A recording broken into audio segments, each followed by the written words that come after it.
আপনি কি ভেবেছেন আপনার নামাজ দিয়ে আপনি জান্নাতে যাবেন?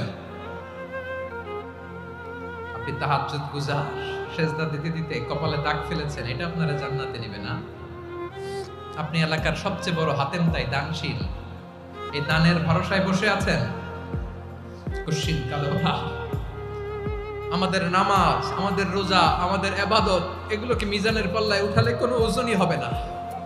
তবে আমাদের একটা কৌশল জানা আছে, আমরা আল্লাহর রহমতের ভিখারি। আমরা সেদিন আগেই গুনার স্বীকৃতি দিয়ে দেব। আমরা বলবো, আল্লাহ তুমি প্রশ্ন করার আগে তোমার একটা কথা বলি, আমারে কিছু জিজ্ঞেস করো না, আমি সব করেছি। এমন কোন পাপ নাই যে পাপ আমারে দিয়ে হয় নাই। তোমার রহমত দিয়ে তুমি জান্নাতে পাঠাবা, তোমার দয়ায় জান্নাতে যেতে চাই, আমল দিয়ে না। পারবেন বলতে? কিয়ামতের দিন আমরা বলবো, আল্লাহ আমার আমল দিয়ে জান্নাত চাই না, আমি তোমার দয়া দিয়ে জান্নাত